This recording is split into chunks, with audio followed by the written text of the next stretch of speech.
Olá! Estamos em mais um encontro do nosso curso de extensão Alfabetização em Dados, promovido pela plataforma digital plural UFABC, dentro do projeto Plataforma Digital Plural Inovação Social no Combate à Pandemia de Covid-19, aprovado pelo Comitê contra o Coronavírus da Universidade Federal do ABC. O meu nome é Andréa Paula, eu sou professora da universidade e tenho muita alegria de estar aqui com a nossa equipe, o Douglas, que está ajudando na transmissão no Facebook e no YouTube, nos nossos canais nas redes sociais, a Mariana Fernandes, que é coordenadora do nosso curso e é engenheira ambiental, também mestranda no programa de pós-graduação em Engenharia e Gestão da Inovação na UFABC. E a nossa convidada de hoje, que a Mariana vai apresentar, que é a Priscila Santos, cientista de dados, e que vai falar mais de como é esse trabalho e quais são as pesquisas que ela desenvolve, para nos ajudar a entender o que é a alfabetização de dados e como utilizar esses recursos no nosso dia a dia. Se você quiser acessar mais conteúdos do nosso curso e outros cursos e ações sociais disponíveis no nosso projeto, é só digitar aí no seu navegador cursos.ufabc.edu.br/digital plural. Lá você vai encontrar o curso Alfabetização em Dados e muitos outros que têm ligação com esse que nós vamos falar dos conteúdos aqui hoje. Então, uma boa live para a gente. Eu chamo a Mariana aí para apresentar a nossa convidada Priscila. Oi, pessoal, boa tarde. Sempre muito feliz de estar aqui toda quinta-feira à tarde falando com vocês sobre esse tema que ganhou meu coração. Antes de falar aqui da live, né, de começar a live com a Priscila e com a Andréia, a gente estava conversando e eu falei que eu tinha um pouco de aversão de trabalhar com computação. Eu sempre falava, vou trabalhar com tudo, menos com computador, e falava isso até de uma forma geral, né, apresentando um pouco de como eu era leiga na área. E fui parar na área de tecnologia por curiosidade e, assim, me apaixonei pela área de dados. Então, esse é o meu propósito aqui, que é mostrar para vocês que a área de dados, ela está presente no nosso dia, que não adianta a gente fechar os olhos e fingir que não existe. As coisas estão aí, a gente precisa aprender a dominar, não ser dominado pela tecnologia. E hoje, nosso tema é ciência de dados, então já confundindo aqui as lives, mas hoje a gente está falando do curso de alfabetização em dados, o qual eu sou coordenadora e criei junto com a professora Andréia esse curso, que tenho muito orgulho. Então, participem do curso, façam os diários, falem para a gente como que está sendo esse processo de aprendizagem, né? Então, isso é muito importante para a minha pesquisa do mestrado, é entender como que vocês estão absorvendo esse conteúdo, se está muito técnico, se está muito básico, se vocês sentem falta de alguma coisa, e assim, quanto mais inputs vocês me derem, né, nos derem, eu consigo pensar em mais lives aqui super interessantes para trazer para vocês, com convidados que conseguem explicar de A a Z o que é tecnologia, o que é esse mundo de dados. Então, espero vocês participando do curso, e hoje eu trouxe uma convidada super fofa, super inteligente, dedicada, maravilhosa. A gente se conheceu aqui para gravar a live, né? Ela foi uma indicação de um amigo também super dedicado e conhecido na Federal. Então, obrigada, Pedro, mais conhecido como Bronze, é bem conhecido, né? Na Federal. E ele fez essa ponte entre eu e ela. E assim, indicação foi maravilhosa, porque ela é uma pessoa maravilhosa e tem um trabalho também muito maravilhoso, é uma pessoa super dedicada. Então, a convidada hoje é a Priscila Santos. Eu vou colar aqui, tá? Porque ela me mandou um resuminho que era gigante, mas a gente faz um resuminho aqui, porque realmente ela é uma pessoa sensacional. Então, ela é bacharel em Ciências e Humanidades, é bacharelanda em Planejamento Territorial e em Ciências Econômicas, lá na Federal do ABC. Já trabalha, né, na iniciativa privada com ciência e análise de dados geoespaciais e dados não espaciais. Ela vai explicar para a gente o que é isso, tá, gente? Ela contribuiu para a análise de consulta Cidades Sustentáveis na ONU Habitat e do projeto Erasmus mais Care Project, que ela também vai explicar um pouquinho o que são esses projetos que ela fez aí já na vida dela. E hoje, desde 2016 até hoje, ela participa do grupo de pesquisa GATE, que é Geotecnologias para Análise do Território. Ou seja, é uma mulher aí toda trabalhada na ciência de dados, território, super aqui inteligente. Quem está inscrito no curso e recebeu meu e-mail hoje, recebeu o GIF aqui, ó. É uma menina cabeça. E é isso, Pri. Estou muito feliz de você estar participando aqui. Fiquei muito feliz de te conhecer também. Você é muito fofa, muito especial. A gente já conversou bastante, já sabemos uma da vida da outra, né? E aí conta pra gente, né? Conta aí o que você acha de estar aqui, como que você chegou na área de dados. Você já pode abrir o coração também.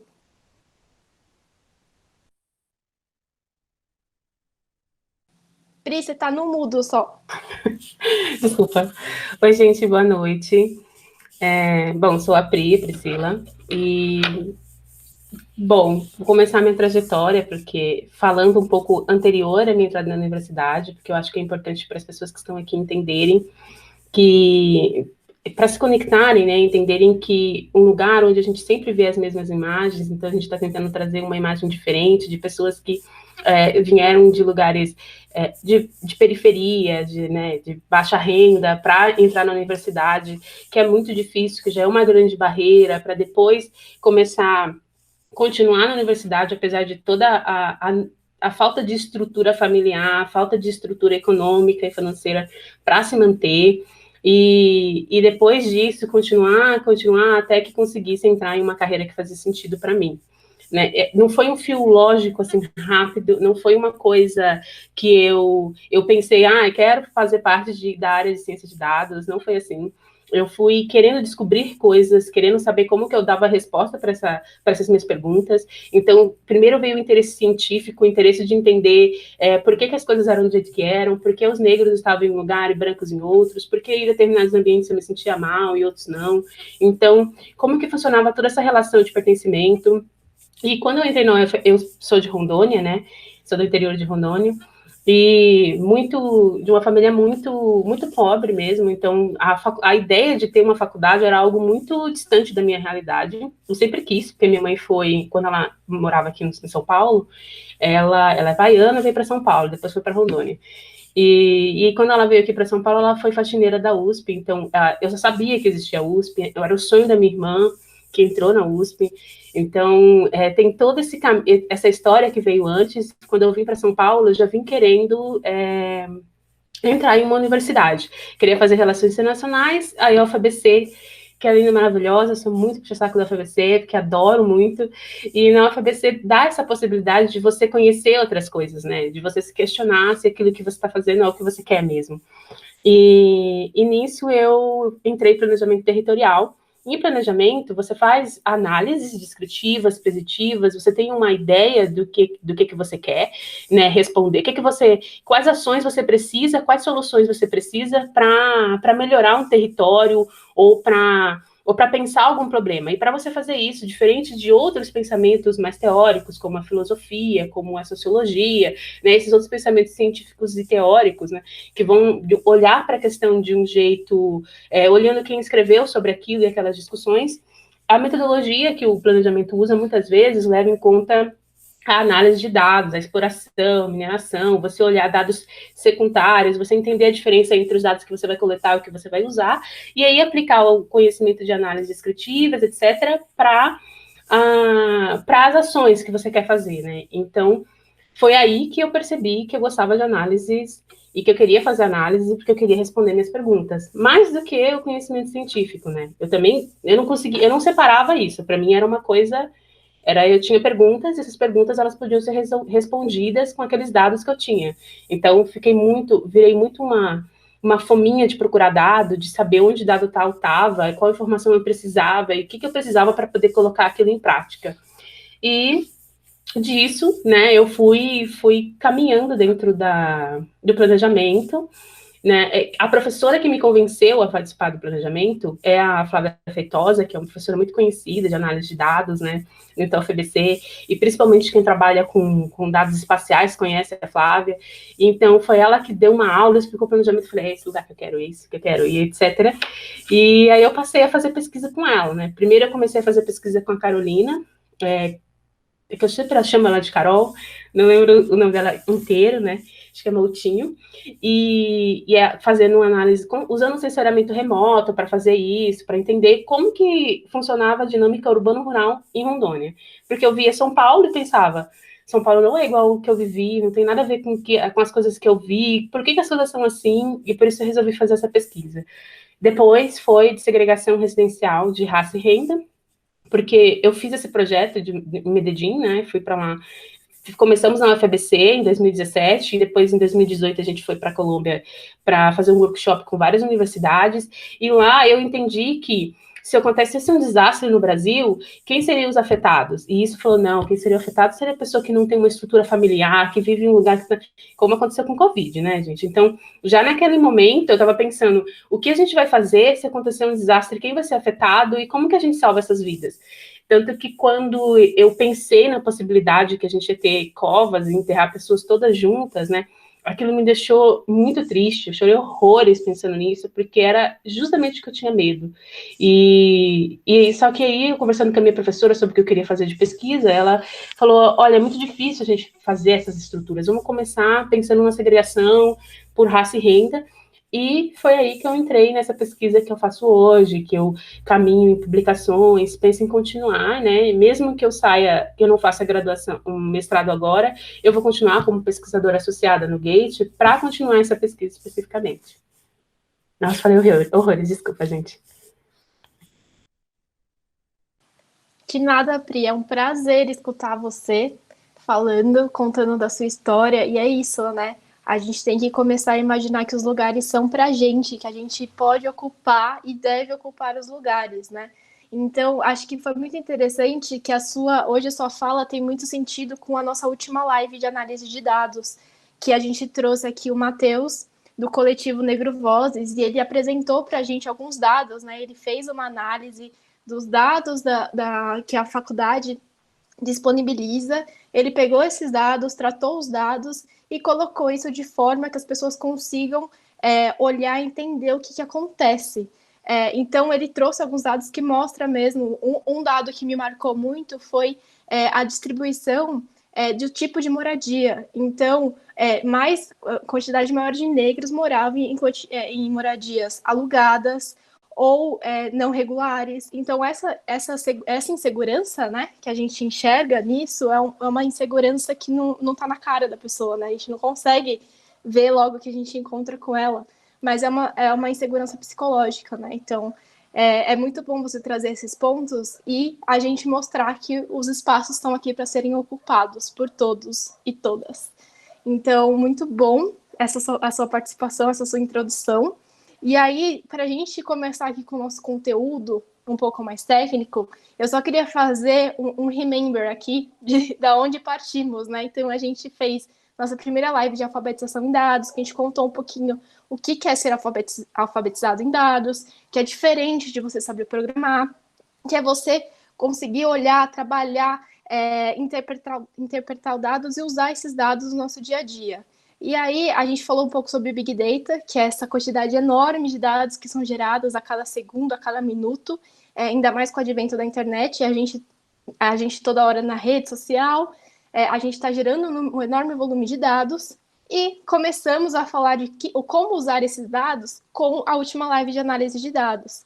Só que a gente deixou bem desenhado, né, que a análise de dados, a análise que o Matheus fez é uma análise que não utilizou ainda o Big Data. Então, hoje, quando a gente fala de ciência de dados, a gente já fala de pessoas, né, de cientistas que estão treinados, que sabem já utilizar a quantidade de dados. Obviamente, não é uma coisa só para cientistas de dados, mas aqui a gente também vai falar um pouquinho dessas ferramentas, tá? Então, eu deixei o dia de hoje para a gente comentar sobre isso. Então, para a gente falar qual é a diferença, né, de utilizar um dado que a gente consegue usar e trabalhar no Excel, fora um dado que é um volume gigantesco, e aí a gente precisa de ferramentas específicas para isso, né? Então, esse é um caminho um pouco que a gente chegou e que a gente desenhou para o nosso curso, para a gente contar essa história dos dados. E aí eu queria perguntar para você, Pri, como que você enxerga, como que você trabalha com esse volume de dados, né? Então, você faz suas pesquisas, e aí, onde você acessa os dados, você trabalha com esse Big Data, como que você faz para conseguir acessar os dados e tratar, para começar a utilizar ele nas suas pesquisas? Eu queria emendar aí com o que a Mari falou, que eu achei muito legal a pergunta que ela fez, e dizer que eu gostei muito, Priscila, que você falou do grupo de pesquisa que você participa, que você falou das professoras que trabalham com geoterritoriamento, acho que é assim que fala, né? Explicar para o pessoal o que, que é isso, né? Que tipo de dado é esse também, que é feito com satélite, não é isso?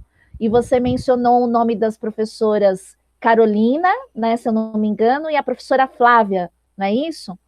E eu acho muito legal as pessoas verem que são as mulheres que estão trabalhando com a tecnologia. Você falar um pouco disso, se é mais difícil para as mulheres acessarem os dados, as tecnologias, do que para outros grupos, né?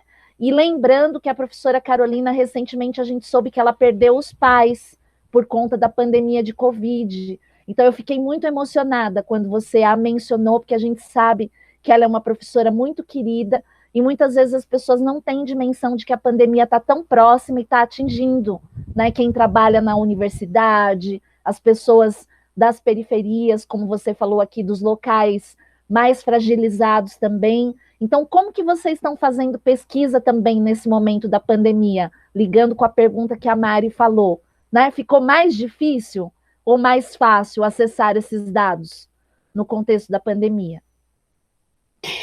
Bom, eu vou falar um pouco sobre as professoras dessa trajetória, e depois eu já entro falando dos dados, tá? Só para dividir um pouco a minha fala. No caso das professoras, eu entrei na faculdade, como eu falei, eu uso a palavra ignorante, mas alguns amigos meus não gostam que eu use essa palavra, mas a real é que eu não tinha noção de nada. Então, eu lembro que falava alguma coisa na sala de aula, não tinha a menor ideia. Então, porque a minha educação básica foi, né, terrível. Então, eu tinha que estudar muitas horas fora aquele horário que eu tinha na sala de aula para poder conseguir acompanhar tudo que passava, etc. E aí, nisso, eu conheci as professoras e os professores que eu conheci, principalmente os professores de planejamento, tiveram um impacto muito, muito grande na minha trajetória, entende? Então, tudo que eu fiz e que eu fui e o que eu sou hoje tem, em grande parte, a influência dessas professoras. Eu fui muito próxima, sou próxima da professora Carol, e da Flávia, que a gente foi desenvolvendo uma relação de afetividade. Então, o meu grupo de pesquisa também é um grupo muito afetivo, onde a gente faz muita troca, a gente entende muito o que está acontecendo um na vida da outra, né?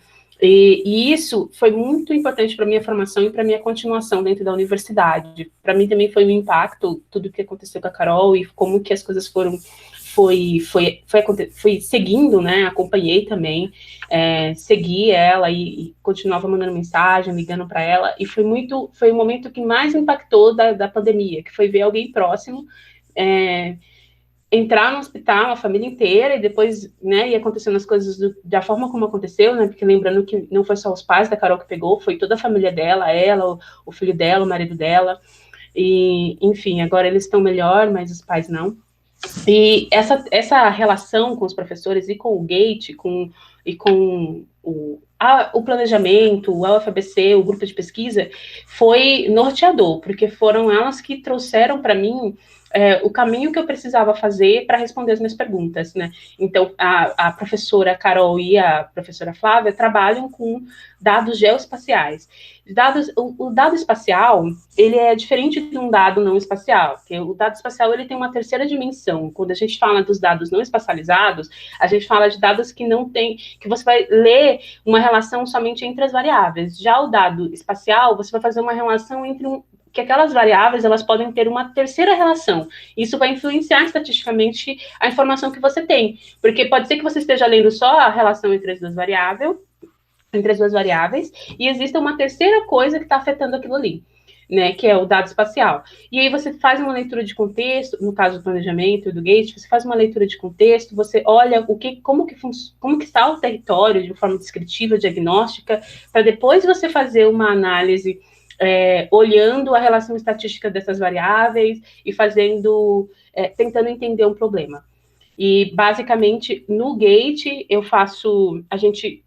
ficou mais fácil para mim, durante a pandemia, para se reunir, porque a gente se reúne por Hangout. Então, como eu estava fazendo home office, estou fazendo home office, eu consigo ter um horário mais flexível para poder ficar no horário que dá, porque o meu grupo ele é composto pela Flávia Feitosa, pela Flávia Lisboa também, que é uma doutoranda, pela Joana Barros, da Universidade de Londres, que faz parte ali do Gate, né? Então, a gente faz os horários para poder juntar tem que ser um horário que dê para todo mundo. E aí, o fato de a gente estar remoto, isso facilitou. Por outro lado, o que dá medo em tudo isso, a gente sempre discute sobre o Big Data, sobre os dados, o que a gente precisa desses dados, é que quando a gente trabalha dentro do grupo de pesquisa, a gente trabalha principalmente com dados públicos, né? E quando você tem um dado, o dado que eu uso são os microdados. O IBGE, quando ele faz uma pesquisa, ele faz para um grande universo e para uma amostra. No universo, ele vai fazer perguntas uma grande quantidade de perguntas, mas uma quantidade menor, e no microdado vai ser um dado com muito mais informação. Então, ele é um dado muito mais pesado. Cada linha do microdado é um número gigante que corresponde a uma pessoa, né? É uma pessoa no território do Brasil, né? Então, uma pessoa da amostra, na verdade. E aí a gente faz uma relação disso, né, para a população. Desculpa, a gente vê o quanto que aquilo é representativo, porque já foi feito um cálculo antes, né? Mas aí a gente faz umas relações para o todo. Isso é o microdado. Então, eu trabalho com essa informação. Eu pego uma informação dessa linha, que ela não vem em um valor, não vem tabular, ela não vem em uma tabela, ela vem em um outro formato, que é um formato que não é legível para humano, então a gente tem que transformar esse dado em um dado legível. Depois que a gente transforma ele para um dado legível, a gente vai fazer tratamentos que você não consegue fazer no Excel por causa da quantidade, né? Então, são muitas linhas e essas linhas, elas acabam ficando... É muito difícil você tratar elas, porque se você tiver um computador que não consegue processar e rodar tudo aquilo, ele vai ficar engasgando, né? Então, esse é um problema. E aí, de Big Data ou de dados de grandes volumes, a gente tem que separar essas informações entre...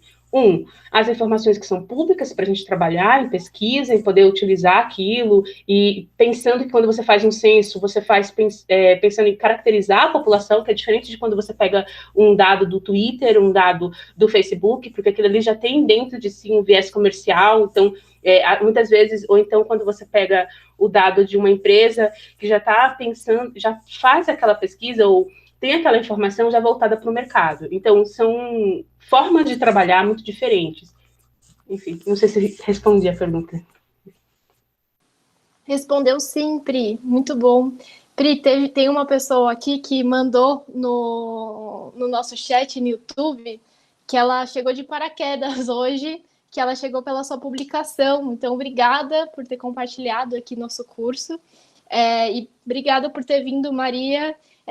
E aí, a gente, só para contar um pouquinho aqui, a Pri hoje ela está fazendo uma live para o nosso curso de alfabetização em dados. Então, eu vou postar o link do curso para você dar uma olhada também, conhecer um pouco mais. E conhecer esse termo, conhecer outros termos que fazem sentido aqui com a alfabetização. E, Pri, no seu discurso, né, você falou sobre microdata, como que usa esses microdados, e você falou de usar o dado de uma pessoa. E aí, esse dado, você não consegue identificar quem é essa pessoa, certo? Então, você pega lá os dados, e aí você não consegue saber quem é quem, certo? Você tem esses dados anonimizados, certo? Exatamente. O microdado, ele já é tratado pelo IBGE, né? Então, ele é resultado de uma coleta secundária. Então, quem fez a coleta, quem fez o primeiro trabalho do experimento, que é ir lá e ver, passar a pesquisa, tudo isso é feito pelo IBGE. Então, quando ele é disponibilizado para o público geral, ele já leva em conta a anonimização, para você não ter que pegar, não divulgar publicamente informações muito sigilosas, sensíveis, né? Porque tem informação de renda, tem informação do aluguel, o que tem dentro da casa da pessoa, se ela vive sozinha, e várias outras informações que são muito detalhadas. E isso é principalmente para pesquisa e para entender como que é a população de São Paulo, né? Eu faço de algumas regiões metropolitanas, na verdade, mas é para o Brasil inteiro. Ótimo, muito bom. É muito bom a gente deixar claro isso, porque às vezes as pessoas acham, você está usando os dados, então consegue chegar até em mim, né? E até no contexto da pandemia, alguns dados eu não sei nem qual é o termo correto, assim, me perdoem, porque fiz engenharia ambiental urbana, mas esses dados de geolocalização, eles estão sendo usados no contexto da pandemia, né? Então, quando a gente fala, tantas pessoas, tanto por cento da população está em isolamento, tanto por cento não está, eles fazem essa análise, né, de dados, essas informações através dos dados de GPS do nosso celular. E a ideia é que esses dados sejam anonimizados e as pessoas não consigam rastrear para saber que a Mariana saiu da casa dela e foi para tal lugar X e mandar, às vezes, uma propaganda, fazer, né, tirar um pouco da nossa privacidade aqui. Então, a gente vai ter essa live específica de privacidade. Pri, você falou, já deu uma geralzona, assim, do que é sua pesquisa, o que é dado geoespacial, já falou de geoprocessamento, beleza. Vamos falar sobre ciência de dados, né? Então, como que você enxerga a ciência de dados? Como que você enxerga essa diferença entre análise de dados, como você vê BI, o que é esse mundo de ciência de dados que, assim, está muito na moda, ser cientista de dados está na moda, mas como que como você enxerga essa disciplina? Eu acho assim, existem. Isso é uma discussão, né? Então, eu mesmo vejo vários eventos e várias discussões sobre isso, sobre como que você coloca essa linha e como você delimita. Então, a ciência e o tratamento da informação pela estatística, ela já existia. Né? O que passou a existir foi um paradigma da informação. Então, a forma como a gente lida com o volume de informação que entra agora por causa dos aplicativos e porque também agora a gente consegue rodar algoritmos mais complexos para dar respostas mais complexas para a gente, baseado principalmente porque a gente tem capacidade computacional. Então, o computador ele consegue rodar esses cálculos. Antes, para rodar algum cálculo desse, mesmo que você já tivesse a teoria pronta, você ia precisar. O computador ficava rodando durante dias em um cluster para poder te passar uma informação e que muitas vezes é uma informação probabilística, né? Então, era um custo muito alto. Então, você imagina hoje que saiu novas versões, algoritmos que são capazes de transformar a informação, você só escreve e aí ela vai passar para você uma informação super refinada de programação, né? Mas hoje, isso é possível graças a um poder computacional muito grande, muito caro às vezes, né? Então, dependendo da complexidade que você quiser fazer, isso vai custar muito dinheiro. Então, isso acaba ficando para alguns tipos de empresa, dependendo do que você precisa fazer. Então, a ciência de dados ela é uma coisa muito grande. Assim, a análise de dados, a pesquisa, a teoria por trás, o cálculo, o entendimento, isso é uma coisa que foi construída ao longo do tempo, não é de hoje. Então, já existiam pessoas que trabalhavam com isso e faziam isso.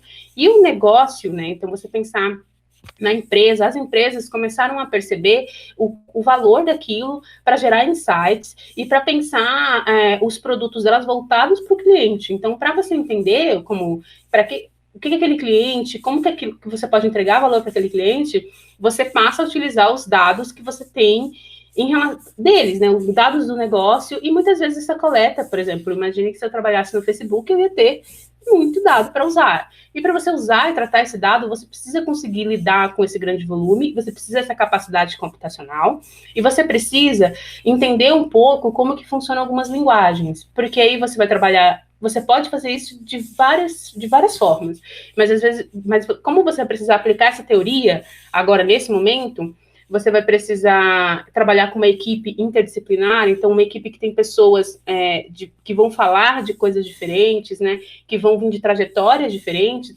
você precisa colocar isso online, então você precisa uniformizar, padronizar. Você precisa fazer aquilo da forma mais simples possível. E hoje a forma mais simples é através de uma linguagem de programação, né? Então, isso é a ciência de dados, na minha opinião. A ciência de dados, ela é essa nova visão de algo e novas possibilidades que a gente tem de lidar com a informação, com os novos paradigmas de volume de dados e minerar isso de forma eficiente e rápida, trazendo insights para uma empresa. Então, ciência você faz dentro da universidade, com certeza, né? Em vários ramos. E a ciência de dados é isso, é essa junção dessas várias informações. Viu, Pri? Deixa eu te falar uma coisa. Eu achei muito legal o que você explicou, porque é o seguinte, eu lembrei de um exemplo de um amigo meu que é formado em engenharia da computação. e ele trabalha na ANA, que é a Agência Nacional de Águas, trabalha lá faz muitos anos. E a primeira vez que eu consegui entender o que era o valor desses dados, e essa ideia que você trouxe aqui do que é o tipo de dado que vem do geoprocessamento, por exemplo, foi quando ele me explicou que esses dados serviam, por exemplo, para o governo mapear todo o território brasileiro e prever as políticas públicas para as próximas décadas em relação à água, à expansão das hidrelétricas. Então, assim, eu fui descobrir isso, Priscila, quando eu já estava na pós-graduação. E a gente está fazendo esse curso aqui, eu acho muito legal você participando, sabe? Porque a gente está querendo que as pessoas saibam disso sem nem sequer ter um ensino superior, estando no ensino médio, na educação básica. Porque desse tipo de geoprocessamento ou de previsão que vem a partir desses dados é que saem as decisões referentes à nossa vida, né? As políticas que têm a ver com água, com saneamento, com habitação, como você faz na sua pesquisa. E aí eu queria que você, né, falasse mais detalhadamente como que é isso nas pesquisas que você faz nas regiões metropolitanas, como que isso aparece. E também tem uma pergunta aqui para Mariana, que eu vou passar aqui para ela responder, e você também pode falar sobre isso, Priscila. O Roberto perguntou assim: gostaria de fazer uma pergunta para Mariana.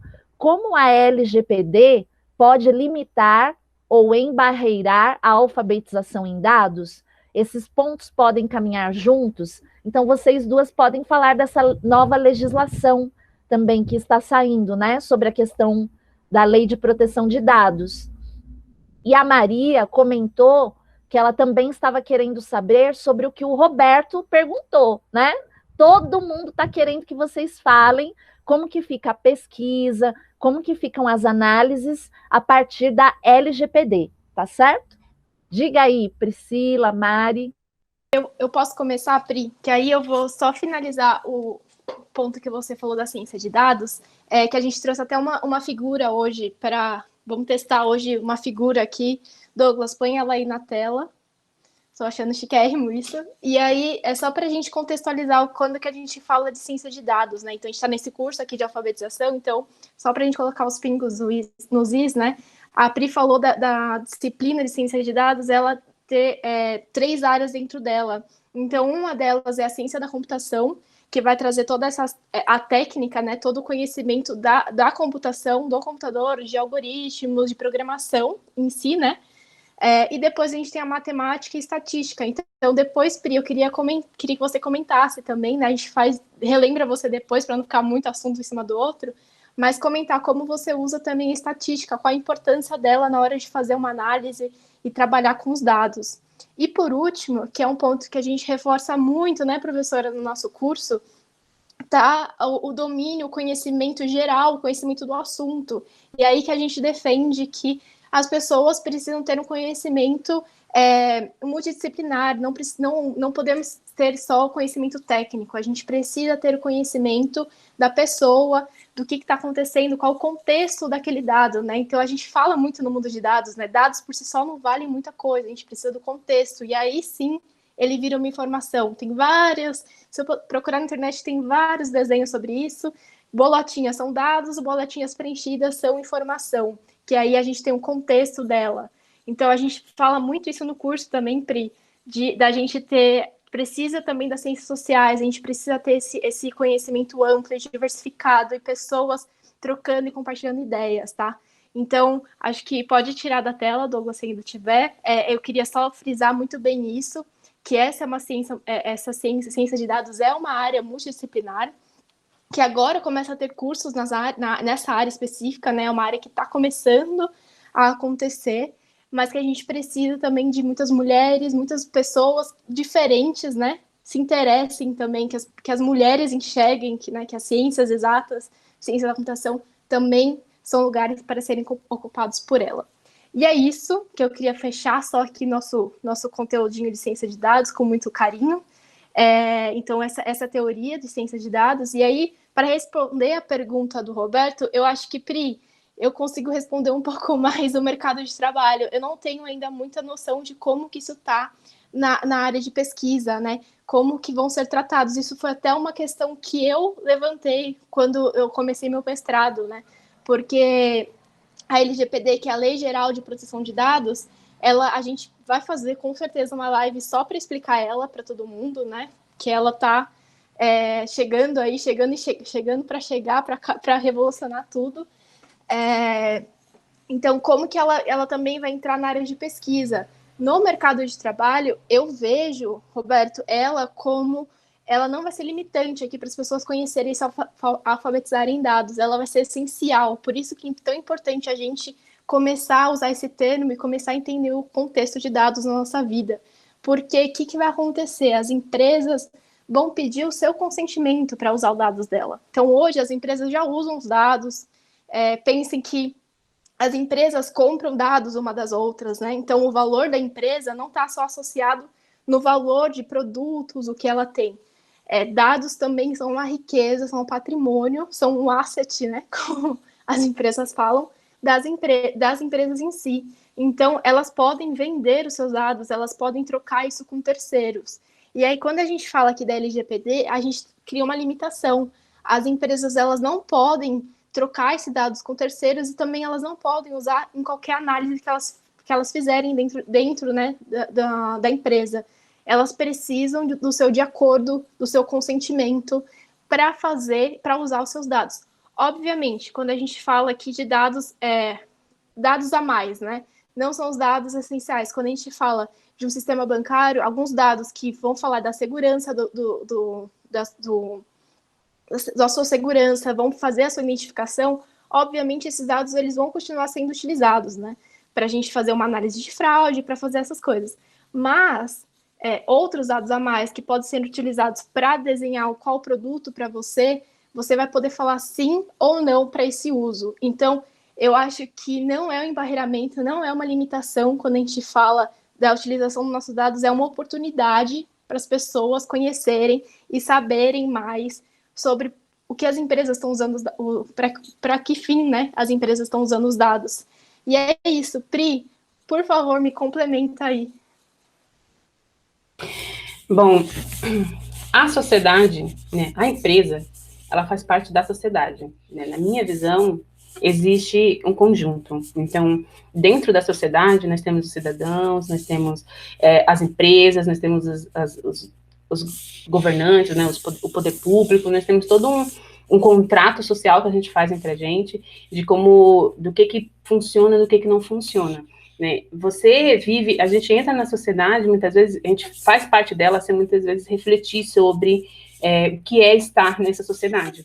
Mas, para a gente, as políticas públicas, por exemplo, os direitos que a gente tem, os direitos trabalhistas, o direito de acessar a educação, de ter uma casa, né, o direito de ser pessoa, esses direitos, eles foram aparecendo no decorrer da nossa existência, né, enquanto a gente vai crescendo, a gente vai se deparando com os novos paradigmas, a gente vai criando modos de lidar com aquilo. E agora, a gente está nesse momento em que tem um grande volume de dados de uma forma que a gente não via antes, né? Então, a gente não estamos preparados necessariamente para isso. O que a LGPD tenta fazer é criar um caminho ético, então construir uma organização para que a gente possa, ao mesmo tempo, evoluir tecnologicamente, trazer mais informação para a sociedade, conseguir construir políticas públicas não necessariamente com informação de mercado, mas com as informações que são coletadas do indivíduo, e, ao mesmo tempo, trazer a ideia de que você tem o direito de não ser exposto, de ser exposto como se você fosse um simples item, como se você fosse um simples ponto no mapa. Então, continuar tendo atenção à humanidade daquela informação, que você está trabalhando com pessoas, trabalhando com a sociedade. Então, quando você pensa no contexto da empresa, eu acho que a LGPD, o que ela tenta fazer é trazer informações para fazer com que essas informações sejam tratadas de forma correta, de forma ética. E aí, a discussão do que é ético, do que é ético, pegar o dado desse jeito, fazer daquele jeito, isso é uma coisa que nós, enquanto cientistas, temos que pensar. Então, para isso que existe também a necessidade de entender as ciências humanas, entender as ciências sociais. Então, ter essa multidisciplinaridade, conhecimentos de outros lugares. A gente não pode se reduzir ao conhecimento técnico que a gente precisa para processar um dado, porque para você pensar sobre por que você está fazendo aquilo, você precisa ter um conhecimento, um pensamento crítico. Você tem que olhar, por exemplo, para esse gráfico, ou para essa informação, para essa imagem de ciência de dados, e pensar por quê? Quem foi que fez essa informação aí? Quem disse que é isso que é? Né? Então, ok, alguém disse que é isso que é ciência de dados, mas quem foi que falou que é isso? E por que que é isso? Né? Então, por que ciência de dados também não envolve ciências humanas, que é essa discussão? Né? Então você está falando que a ciência de dados ela tem uma finalidade única, né? Que é unicamente aquele tratamento sem um pensamento crítico para onde você vai levar aquela informação, o que vai ser feito com aquela informação. É isso? Não sei, deixa aí para vocês pensarem. Né? E aí vocês veem as diversas formações de vocês, que é para isso que a gente vai crescendo, que é para isso que a gente estuda, que é para a gente estar no mundo, sabendo por que a gente está aqui, o que estão fazendo, como que a gente está vivendo isso, os nossos direitos e os dados, os nossos dados pessoais, eles são nossos direitos também. E no contexto da universidade, eu falei assim um monte, né?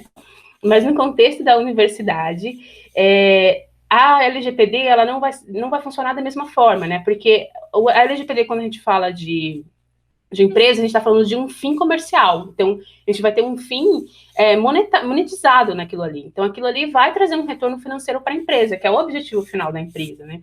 Por mais que agora o formato da empresa tenha muito a ver com um objetivo ligado à transformação social, muitas empresas, né, com muitos objetivos que têm essa ligação, ou então esteja pensando numa geração que exige isso, que exige responsabilidade social das empresas, mesmo nesse contexto, o final é entender se aquilo que eles estão fazendo entrega valor econômico para um grupo. Então, o que a forma de tratamento é diferente da universidade, que é para políticas públicas, que é para subsidiar, a gente entender a gente enquanto ser humano, para a gente poder ter um avanço tecnológico, então, para esses avanços, eles trazer retorno para a sociedade. Então, o fim é diferente. E aí, por isso, na LGPD existe uma distinção entre ser utilizado para o poder público e ser utilizado para empresas, né? Então, a forma como a empresa vai utilizar e a forma como a universidade vai utilizar são dados de acesso diferentes. Então, provavelmente, quem está na universidade vai poder usar aquele dado,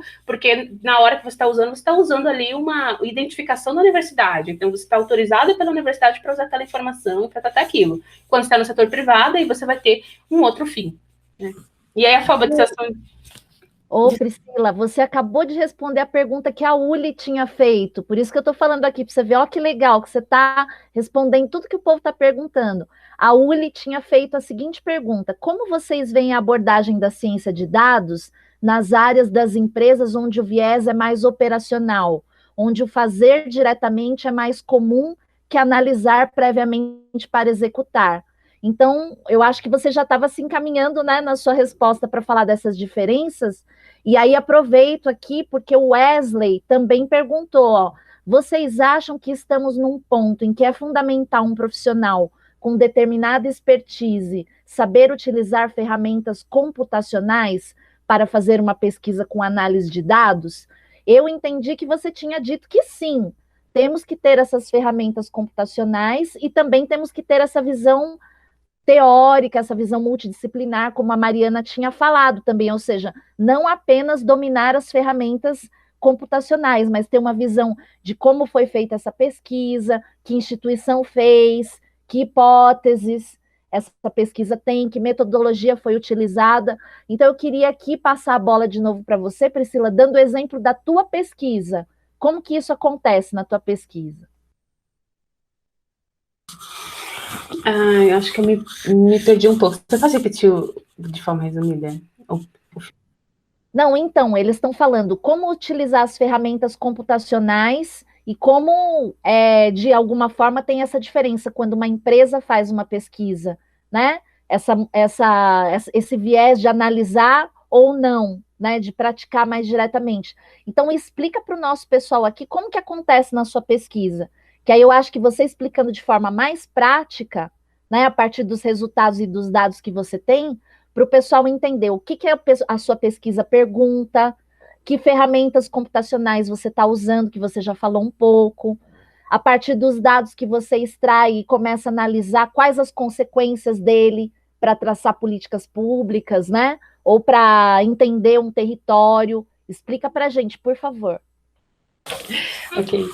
Realmente, olha, quando você trabalha numa empresa, do modo operacional, você tem que levar em consideração que você está trabalhando com pessoas diferentes e com um fim diferente. Então, você vai usar aquilo ali você precisa ter um conhecimento da ferramenta, e geralmente a ferramenta é Python, R, para você processar aquilo, que ela é mais difundida, porque elas são ferramentas gratuitas, então você não tem que pagar licenciamento para usar aquilo, né? E já outros softwares, no caso, o software que eu uso, o SPSS, ele, na pesquisa, né, eu comecei usando o SPSS, estou migrando agora para Python, estou vendo, não tenho certeza se eu quero fazer em Python, porque já faço tudo em SPS, tenho quase tudo pronto, né, então seria um trabalho de reescrever tudo, mas existe essa diferença, né, então quando você está nesse outro ambiente, você tem que levar em consideração se você consegue dividir, compartilhar o seu trabalho de forma eficiente, de forma rápida, que faz com que tudo funcione rapidamente. Para isso você precisa ter essas ferramentas e ter controle delas, né. Você pode processar grandes dados no SPSS, por exemplo, né, dependendo do que você precisa. Mas ele é um software pago, né? Nem todas as empresas vão conseguir utilizar ele, nem todo mundo vai conseguir utilizar essa ferramenta, que é uma ferramenta complexa, né? Eu acho muito mais complexo você aprender SPSS do que você aprender Python, porque Python é você aprender a lógica, e para você aprender, você tem que aprender a lógica, né? Porque você não vai ficar só clicando em um monte de botão que você nem conhece o nome, né? Tem um botão lá escrito redes neurais, né? Você vai clicar lá para quê? Você nem sabe para que serve aquilo, né? Então, você precisa ter esse conhecimento, e esse é o conhecimento principal. Aí, a ferramenta você vai aprendendo no seu dia a dia. Esse é o caminho que eu fiz, esse é o caminho que eu estou, né? E essa diferença entre usar as ferramentas na universidade e usar no ambiente de trabalho, né? Na universidade, eu estou fazendo geralmente, quando você faz a sua pesquisa, por mais que você esteja em um grupo de pesquisa, você vai fazer a sua pesquisa sozinho. E aí você vai apresentar aquele resultado, né? Seria bom, por exemplo, quando você está em um projeto de extensão, em que nesse grupo seja um laboratório, por exemplo, está todo mundo trabalhando em um código, aí é bom que todo mundo trabalhe no R, por exemplo. Geralmente vai ser o R, porque é uma ferramenta gratuita, é uma forma que todo mundo consegue ter acesso ao código. Então, imagina que para uma pessoa replicar o experimento no SPSS, você vai usar cada um vai ter que refazer cada coisa, por mais que você escreva, porque tem como você escrever o script, né? Você escreve o script lá no SPSS e você vai rodar aquela informação, mas todo o tratamento que você vai fazer é muito mais complexo de você fazer alguma alteração em um script em Python, que é muito mais rápido, muito mais fácil, muito mais interativo, muito mais... tem muita gente trabalhando para aquilo ficar bom. Né? O SPSS não, quem está trabalhando para aquilo ficar bom é a IBM, né? Então, tem todas essas dinâmicas. É a ideia de que quando você aprende uma ferramenta gratuita, como Python, R, ou quando você aprende uma ferramenta que outras pessoas vão usar e que outras pessoas estão alterando elas constantemente, você está se integrando em uma grande comunidade, e essa grande comunidade está trabalhando com aquelas informações, e aí você vai fazer aquilo também. E na empresa isso é muito importante, né? Porque você vai passar por outras empresas, você vai divulgar um conhecimento de negócio, e para você fazer isso, você precisa desse ferramental. Na minha pesquisa, eu uso o SPSS, principalmente, né? Então, como eu falei, não dá para tratar essas informações em Excel, então você precisa transformar, extrair essa informação do microdado, transformar aquilo em um dado legível, né? Não legível porque vai ser tudo número, mas assim, eu digo, ele transformar em um dado tabular, e aí rotular ele, dizer o que é o que, variável V6, não sei o que, não sei das quantas, significa o quê? Significa a pessoa, qual é a cor da pessoa, então... e aí eu tenho que traduzir todas as informações numéricas para informações que são informações que outras pessoas, para quem eu vou apresentar, consiga ler, né? Então, eu não vou apresentar um gráfico, olha, essa variável aqui, V6000, ela significa que tem 10 pessoas na categoria 1, 10 pessoas na categoria 2. Então, não. Então, aqui na variável raça, existem quantas pessoas na categoria branco, né? Então, não sei o quê, e aí você faz essas interações entre as variáveis, para isso eu vou precisar transformar, né? Então, o dado, ele não vem dizendo quem é negro, vai dizer para mim quem é pardo, né? E quem é pardo e quem é preto. O negro é uma teoria, né? Tipo, óbvio, a gente sabe a nossa identidade, né, etc. Mas existe toda uma discussão sobre o que é ser negro, né? Sobre a identidade racial. Então, para pesquisa, eu uso a concepção de negro e aí eu junto duas variáveis. Então, existe uma transformação dessa variável. Então, para fazer todo o processo de análise e de transformação, eu preciso pensar por que eu estou fazendo aquilo. Né? Então, por que eu preciso fazer isso? Por que eu preciso mostrar? Para quem eu vou querer mostrar?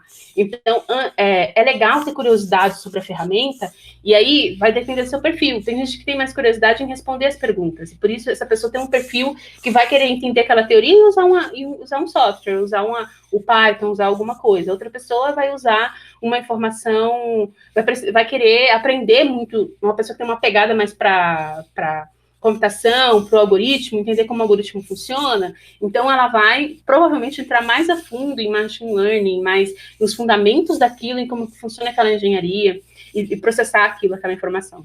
Tem esses caminhos, e fechando, eu só quero falar aqui de políticas públicas, no caso que eu uso, o que poderia ser utilizado com certeza, é que essa pesquisa ela acabou fazendo descobertas muito importantes, né? Porque quando a gente fala de raça, a gente não tem muitas informações. Então, no Brasil, quando a gente fala de segregação residencial, vocês podem procurar no Google Scholar, toda vez que você for procurar, quando você procura segregação residencial falando do Brasil, você não vai ver tantas publicações ou questionamentos sobre como que está espacializada a segregação por raça, né? Ou como que isso...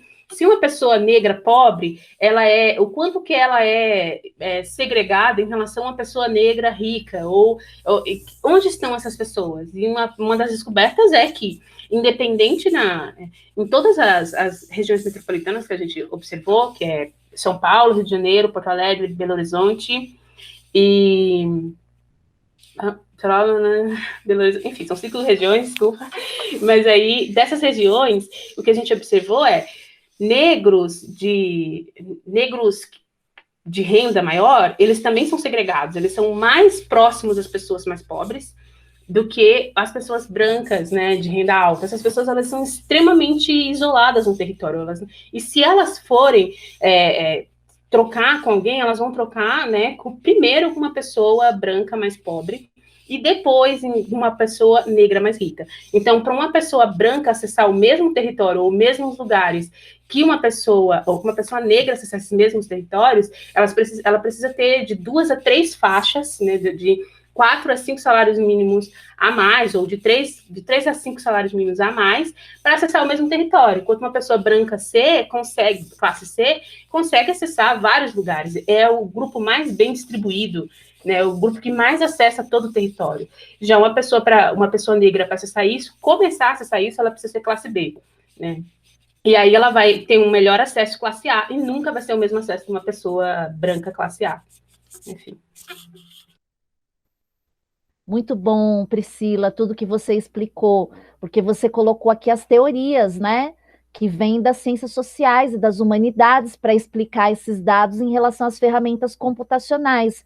Você falou de condição socioeconômica, você falou de como juntou as categorias do IBGE, né, e colocou como uma visão étnico-racial, e isso é um trabalho multidisciplinar, como a Mariana tinha falado aqui, que não depende de um computador fazer, mas de uma cientista que tem esse perfil, de entender o que são os dados que vêm da inteligência artificial ou de softwares que podem ser compartilhados, os códigos, etc., mas que precisa dessa ação humana para categorizar, interpretar e fazer as análises. Não é isso, Mariana? Fala mais aí o que o pessoal está comentando, perguntando.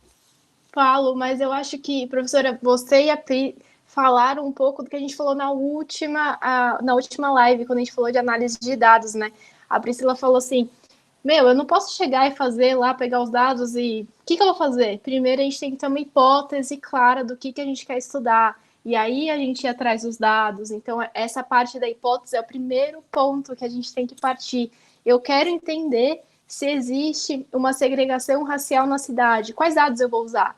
Eu vou usar o dado do IBGE, que ele me traz essa categorização, e vou usar um dado geoespacial, que eu consigo ver as pessoas distribuídas no território. Então, é isso que a gente tem que partir lá da hipótese. E aí, depois, a gente vai atrás dos dados e vamos transformar os dados, que foi o que a Pri falou da transformação dos dados. Os dados, eles vêm normalmente brutos, eles vêm de uma forma que não está do nosso jeito, né? Do jeito que a gente precisa para trabalhar. Então, precisa ser feita essa transformação e essa adaptação. E aí, para isso, às vezes a gente precisa, dependendo do volume de dados, a gente precisa de uma ferramenta. E aí sim, as pessoas precisam aprender essas técnicas computacionais. Quando a gente fala de uma análise não de Big Data, de dados, né, pouco volume de dados, a gente não precisa de ter um grande conhecimento computacional, a gente não precisa falar de Python, né? Eu até coloquei no chat o link para a página do Python, que é uma das linguagens mais faladas pelos cientistas de dados. Então, quem tiver interesse, dá uma olhada. Então, a Ana Paula de Luca também comentou e trouxe outra referência que a gente já falou aqui do GitHub, do GitLab. A Ana Paula é uma das minhas tutoras de vida, é uma pessoa maravilhosa. Ela manja muito de tecnologia, de infraestrutura, então a Ana também vai ser convidada aqui para falar. É uma pessoa muito sensacional, muito querida. O Python é uma das ferramentas mais faladas, essa linguagem mais falada, e o GitHub e GitLab é onde as pessoas trocam, né? A Priscila falou que as pessoas nesse meio, elas trocam muito e elas constroem coisas juntas, né? Então, quando a gente fala de open source, a gente já falou de open source, a gente já falou sobre open software. Então, quando a gente fala disso, são as pessoas construindo em conjunto. Então, nesse ramo, é muito legal essas coisas que acontecem em companheirismo, né, das pessoas irem construindo juntas. Pri, muita gente aqui comentando. O João falou assim, como diz aquele livro, como mentir com as estatísticas. Então, falando do seu comentário, que a gente precisa ser crítico quando a gente vê um gráfico, de onde vem informação, a gente precisa saber ler um gráfico, e isso é alfabetização em dados também, é a gente conseguir ler e entender o que está sendo dito e criticar, tá? Então, ótimo esse comentário. A Maria falou muito importante a visão multidisciplinar, pensamento crítico e analítico, também do mesmo comentário. Obrigada pela participação, pessoal. E a Maria complementou, ela fez uma pergunta e um comentário aqui. Do ponto de vista de assistência ao paciente, gestão do serviço PECS, não sei o que é PECS, desculpa, gente. A ciência de dados vai embasar a tomada de decisão. Não sei se você quer comentar um pouco sobre isso, Pri, mas é muito do que a gente falou aqui, né? Da ciência de dados, análise de dados serem utilizadas para tomar decisão. E aí, quando a gente fala da sua pesquisa, é isso, né? Como que esses dados que você levanta, como que isso pode ser utilizado para tomada de decisão e criação de políticas públicas? Eu não sei se você quer comentar um pouquinho desse termo. Eu também não sei o que é PECS, eu já vi, mas não lembro. A Maria, gente... Pri, fala da Maria aí também, mas aproveita aí para comentar no grupo, a pergunta aqui que eu queria fazer, juntando o que o pessoal perguntou, no grupo de pesquisa de vocês, como que vocês tomam decisões a partir dos dados? Entendeu? É para completar a pergunta, falando, olha, tomada de decisões, então como que vocês fazem? Fala da Maria, por favor.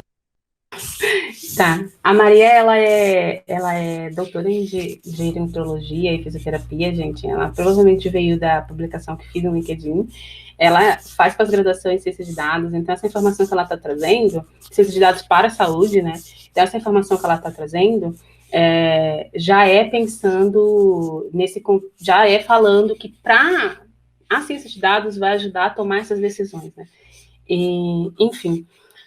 no meu caso, lá no grupo de pesquisa, o que a gente faz, a tomada de decisão, eu me perdi um pouco na pergunta da Mariana, mas a gente vou responder no final. Ô, Pri, deixa eu só complementar aqui que a Maria acabou de mandar o que é PECS, para a gente não ficar ansiosa. Ela falou que PECS é, por exemplo. Ah, tá. Foi uma abreviação. Mas só para falar, por exemplo, que a gente pode usar... da saúde, ela quis dizer. Isso. Mas a minha pergunta era sobre a gente utilizar dados, ciência de dados, para tomada de decisão. Então, é totalmente em conjunto com a pesquisa da professora, que como você usa isso no grupo de pesquisa. Aí, bom, Daí é um pouco diferente na universidade, como várias coisas que eu falei, né? Mas é um pouco diferente na universidade do que é numa empresa. Numa empresa, a tomada de decisão, ela vai ter muito a ver com o modelo de negócio, vai ter muito a ver com quais os objetivos que a empresa quer alcançar, quais são os valores que ela tem. Então, na hora de tomar essa decisão, tudo isso vai fazer parte dessa decisão, dessa tomada de decisão, e as suas ações, elas vão ser norteadas se aquilo faz sentido ou não, se tem um porquê para você estar fazendo aquilo, né? Então, é para isso que você vai fazer a ciência de dados ali, que é para gerar insights, que é para tomada de decisão. Então, se você precisa entender o quanto que você precisa investir em determinada área, o quanto que você vai precisar, quanto que você vai gastar com alguma coisa, você pode usar um modelo para entender e categorizar algumas coisas dentro dessa decisão, e você não ter que tomar uma decisão baseada só na sua experiência. Também você vai fazer a leitura baseada na sua experiência, mas a decisão ela vai estar baseada em dados, né? Já na universidade, a gente tem muito um papel de exploração científica. Então, a gente tem muito uma ideia, tem muito um papel enquanto um agente da sociedade, que é fazer essa exploração, de entender, de você se debruçar sobre aquilo e ter um longo período de tempo olhando os resultados daquela informação. Então, eu, por exemplo, passo várias semanas, eu faço um exemplo do que eu faço, né? Então, numa primeira semana, digamos que eu rodei lá, extraí os dados, construí tudo, fiz todas as transformações que eu precisava fazer, e aí eu agrupei essas informações, então eu transformei novamente em grupos de raça, então, porque não vem pronto, então eu tenho que transformar em quem é branco A, branco B, branco C, então brancos dentro dessas categorias, quem é negro, e aí eu não vou fazer análise descritiva, então eu não vou necessariamente ver somente pela estatística descritiva onde estão essas informações, eu vou precisar rodar isso em um outro software que eu uso também, que é o QGIS, em outras complementações, para fazer um outro tratamento, que é o tratamento espacial, para poder fazer uns índices para entender, calcular qual é a informação que está ali da distribuição de disseminação, de quanto está disseminado, de quanto está segregado. Então, aí entra um pouco mais, um cálculo um pouco mais rebuscado de matemática e estatística para você entender no ponto o quanto aquelas pessoas ali estão segregadas ou não. Aí olhei no mapa, eu olho para aquilo e falo, faz sentido? Né? É a primeira pergunta. A tomada de decisão se faz sentido, eu vou continuar, e aí eu vou colocar outras informações. Então eu estou vendo aqui que a classe A está distribuída desse jeito, e a gente viu pelo nosso histograma que a classe C está melhor distribuída na região, quando a gente fala da classe do branco, né? Então, como que a gente vê isso no mapa? Então, em que lugar na informação ali no mapa estão essas pessoas? Para eu poder para eu tomar essa decisão, porque ela é uma decisão custosa para mim também, ela não tem o mesmo custo que para uma empresa, porque tudo tem a ver com custo, tá, gente? Então, mas ela tem um custo para mim, que é o custo de eu fazer, porque para cada grupo eu tenho que fazer um mapa, né? Então, digamos que eu faço grupo A e B, eu geralmente faço grupo A e C, mapas. Só para esses dois grupos, de todas as regiões, são 5 regiões, eu tenho que fazer 20 mapas. 20 mapas dessa informação. Então, eu tenho que processar a informação 20 vezes. Eu tenho que fazer a classificação das legendas e entender como que aquela legenda vai fazer com que eu consiga dizer que em São Paulo acontece alguma coisa que é diferente do que acontece no Rio Grande do Sul. Como que eu vou conseguir ver essa diferença? Então, eu vou ter que tomar uma decisão sobre a classificação que eu vou fazer. Eu vou ter que tomar uma decisão sobre qual é a legenda que eu vou colocar, quais são as cores que eu vou usar. Porque eu quero que a pessoa olhe e fale, eu consigo ver que em São Paulo é assim, e em Rio Grande do Sul é assim. Eu só vou conseguir fazer isso depois de várias semanas, né, que eu vou... Assim, agora eu faço mais rápido, mas no começo eu precisava fazer, levar... Não, tá errado, volta. Não, fazer de novo, levar... Não, eu não tô entendendo. Quando tô fazendo o mapa, tô fazendo de um jeito, tô entendendo uma coisa. A pessoa, quando tá vendo outra. Então, volta, faz de novo. Então, são processos de tomada de decisão diferentes, né? Porque a ideia é ficar muito claro para uma pessoa que não processa o dado, que não está trabalhando com... E é muito difícil você fazer isso quando você trata de indicadores, de índices e desses cálculos de similaridade. Querendo ou não, é uma informação que acaba sendo um pouco mais técnica. Mas, enfim. Priscila, eu achei fascinante tudo que você explicou. Tenho certeza que a Mari também achou, pelo seguinte... Porque o exemplo que você deu da tua pesquisa dá bem a dimensão da importância de ter esses grupos de pesquisa na universidade. Porque se você fosse pagar técnicos para fazer isso numa empresa, isso aumenta o custo do projeto. E muitas vezes as empresas não têm interesse em fazer isso. E na universidade, os custos dos projetos já são pensados para fazer isso. Então, na minha opinião, a tomada de decisões é mais democrática sobre os rumos de pesquisa, sobre o que vai ser levantado na pesquisa, no ambiente de pesquisa na universidade, do que no ambiente empresarial, que você tem uma hierarquia de tomada de decisões também, e você tem uma divisão do trabalho técnico. Então, eu acho que para quem está vendo a gente na live, tudo que você falou foi sensacional para as pessoas pensarem que carreira você quer, onde você quer trabalhar com dados, onde você vai ter um ambiente de maior liberdade, de democratização, para você, como uma pessoa que entende de toda a cadeia de produção e análise de dados, poder ter voz, entendeu? Eu acho que isso é muito importante, porque muitas vezes as pessoas pensam que vão trabalhar numa empresa com análise de dados e vão ter essa liberdade. E aí eu acho que o exemplo que você deu é bem para dizer, olha, se isso aqui fosse num lugar empresarial, tem toda uma hierarquia, né? Tem pessoas que são designadas para fazer a parte técnica e outras para tomarem decisões. Então, acho que a live de hoje, nossa, foi sensacional para ajudar a quebrar com essa visão tecnicista do que é trabalhar com ciência de dados, entendeu?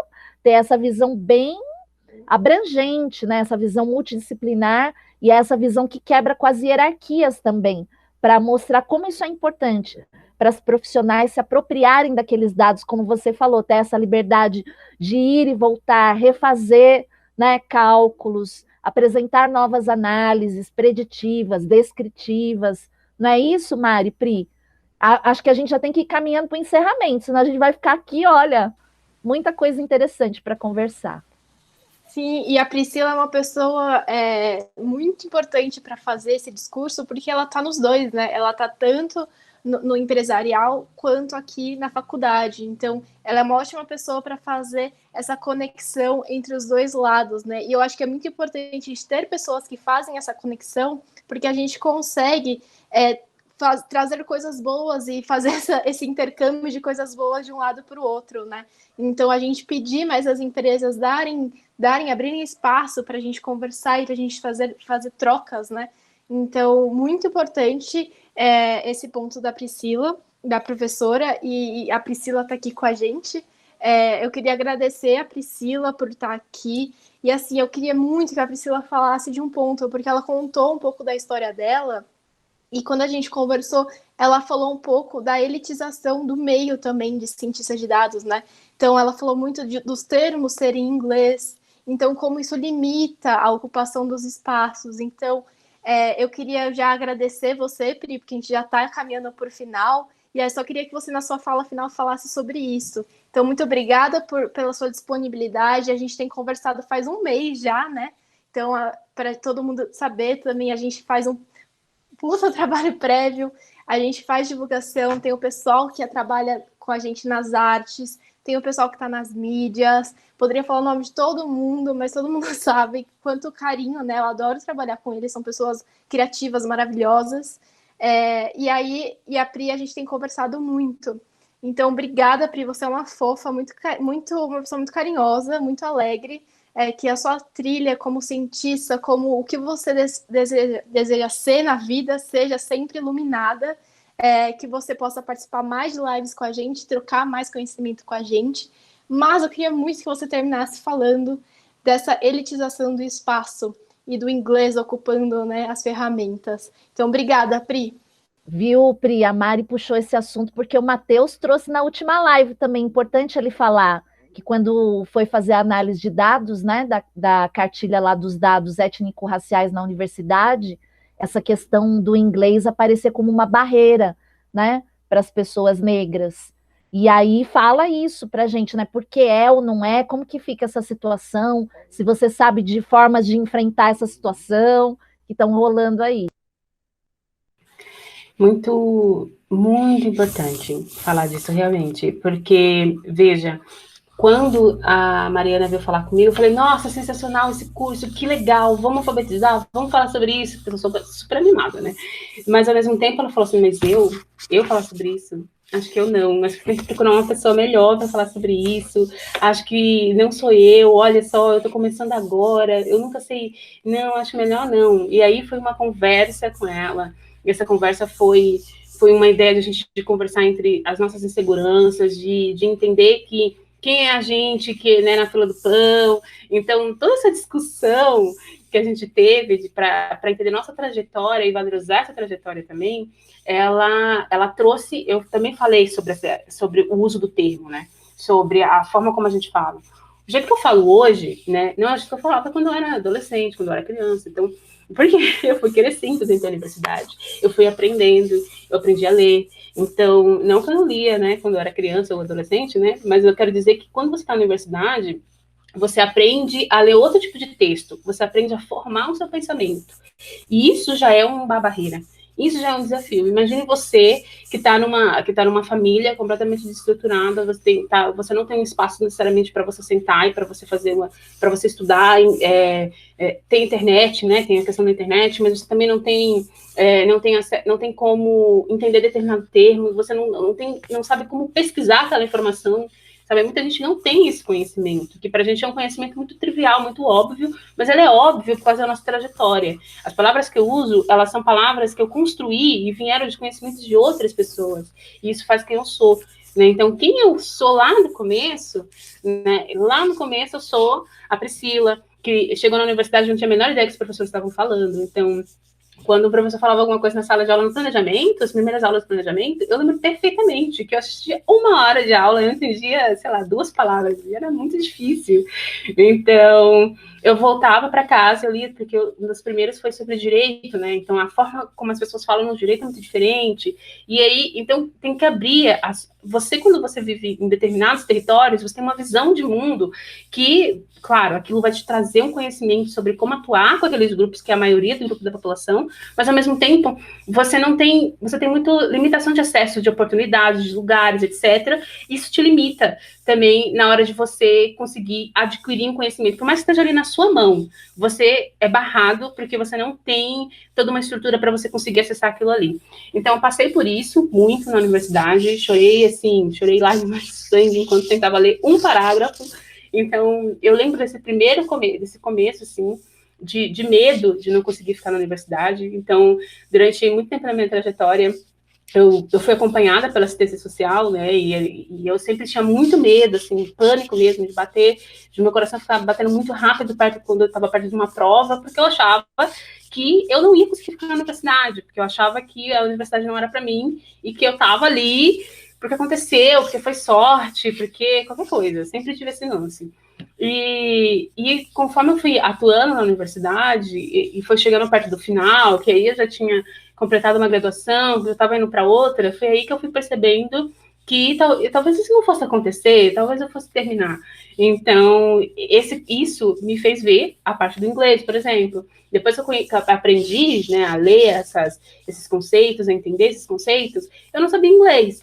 Então, tive que aprender inglês, aprendi sozinha. Então, foi aquilo de sentar na frente do computador e usar o mesmo conhecimento que eu fiz para poder aprender as coisas na universidade, para aprender, para entender o que o meu professor estava falando, para poder conseguir aprender inglês. E aí, para estudar ciência de dados, 99% do que eu estudo é inglês. Então, nos meus artigos, 90% do que eu estudo é em inglês também. Então, para conhecer os cálculos, então, tudo isso veio em inglês, né? E esse inglês ele só possibilitou depois de muita ralação, assim, muita dureza. E isso é muito ruim porque isso afeta a introdução de pessoas naquele meio, porque quem sabe inglês no Brasil é um grupo muito pequeno, por mais que você aprenda sozinho, né? É um grupo muito pequeno. Eu entrei em um grupo muito restrito, né? De pessoas que conseguem se comunicar, mais ou menos, mas pessoas que conseguem ler, entender inglês, entender coisas faladas em inglês e etc. E aí eu queria dizer para as pessoas que estão nesse caminho e que se encontram não tendo essas possibilidades, esse acesso, eu sei que é estranho, porque eu falei muito de luta, né? mas não se cobra tanto e tenta se manter saudável, e tenta se manter no caminho, tenta se manter estudando, tenta manter fazendo aquilo que você acredita, que as coisas elas vão se encaminhar para um lugar, né? Vão se encaminhar para onde você precisa estar, como que você vai chegar onde você quer chegar. Às vezes você não sabe onde você quer chegar. Tudo bem também, sabe? Vai construindo esse caminho e você vai conseguir o que você quer. Na área só para finalizar, na área de ciência de dados, quando você trabalha em determinados ambientes, fala-se muitos termos em inglês, né? Tipo, nas startups e nas empresas. E esses termos, às vezes, são termos muito conhecidos para a gente, mas por trás deles existe um conceito que já está muito...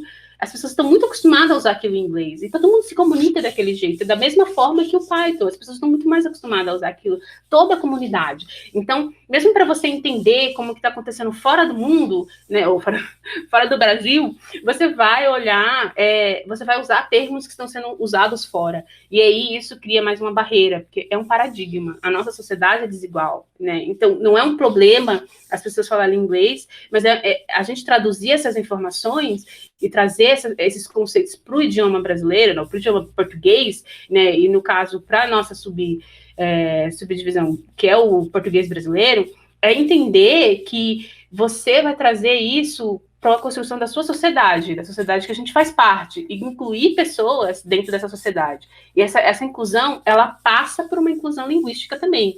E é você se forçar a falar aquilo em português e tentar construir conceitos em português de informações que estão em inglês, que sai primeiro em inglês e vem para cá depois, né?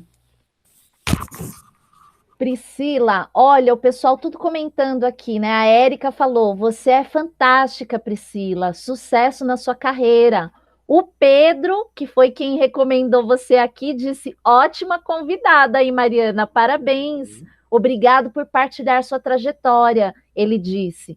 E a Uli falou assim, que essa sensação de não pertencimento a esse ambiente realmente autossabota muito.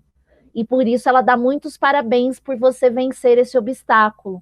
Então, Priscila, fala aí as suas palavras finais, se você quer fazer mais alguma consideração, porque aí depois eu vou tentar achar aqui a porta de sair do portão apertar o botão de gravar e vocês dão um tchau aí para o público em geral. Mas se você quiser falar alguma coisa, como a Mariana falou aqui, de encerramento, por favor. Gente, eu tento não pedir muitas desculpas, mas eu vou pedir desculpas por ter falado demais, por ter né? Porque aqui eu tô como se estivesse falando com a Mariana, se deixar, né? Vou longe.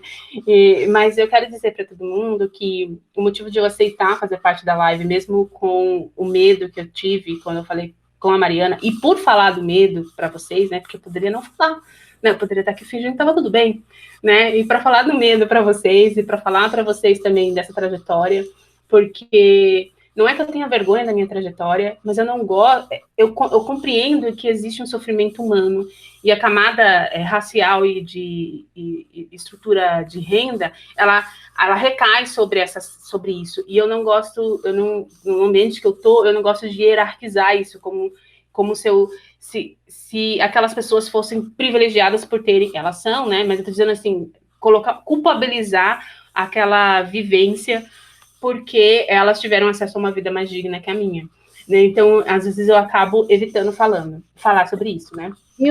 Mas, Priscila, não tem que evitar coisa nenhuma.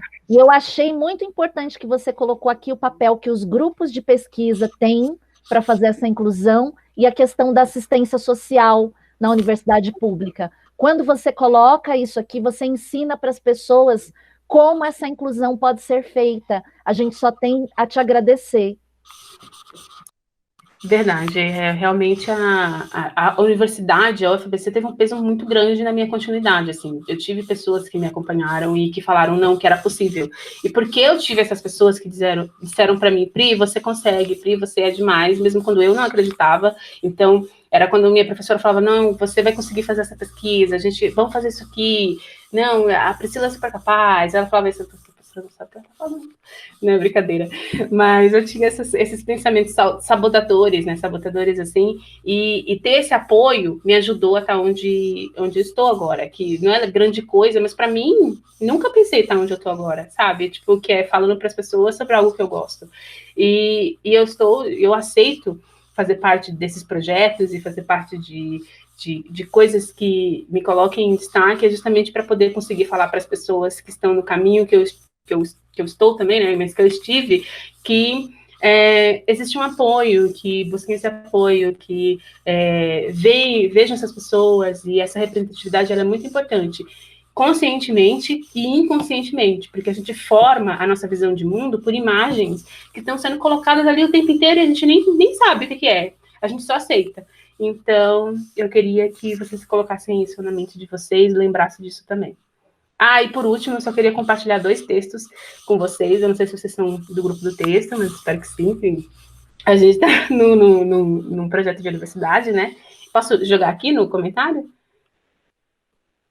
Eu vou jogar aqui os 2 textos. Pode colocar nos comentários e também passar depois para a Mari colocar lá no material do nosso curso. Ah, beleza, vou fazer isso. Eu vou passar o primeiro é de um site chamado Caos Planejado, que ele fala da revolução da informação, né? A revolução dos dados em tempos da desinformação, que discute um pouco sobre essa ideia do Big Data para a universidade, os dados que são coletados para o ambiente privado, e também da mesma autora, que é a Flávia Feitosa, né, minha professora, eu chamo ela de minha professora, mas minha orientadora, né? Esse é um texto publicado em uma revista, né? Que ela é um pouco mais profundo do que o texto no Caos Planejado, porque é um texto acadêmico, que é Big Data e Urban Analytics, a brasileira, questões inerentes a um país profundamente desigual. Os 2 textos são muito interessantes e muito legais. É isso. Qualquer coisa, podem falar comigo e me chamar para conversar. É isso aí, Priscila. Parabéns, Mariana. Parabéns de você ter trazido a Priscila aqui, de vocês estarem dialogando. E a Priscila já deu aí uma dica que a gente pode tentar entrar em contato com essas professoras muito queridas, né? A Flávia, a Carolina, para futuramente estar aqui explicando um monte de coisa que o povo quer saber, junto com o que a Priscila falou aí. A gente só tem a agradecer de você vir aqui fazer essa aula maravilhosa, dar exemplos que para nós, pessoas que não são formadas, não têm toda a sofisticação do conhecimento que você tem, para nós é muito importante ter essa mediação e toda a fala que você fez aqui. Então, agora, enquanto eu acho o botão aqui para parar de gravar, vocês abrem aí o microfone, dá tchau, por favor, tá bom? Até mais, até a próxima, até a nossa Tchau, gente. Até. Tchau, Obrigada. tchau. Tchau, tchau.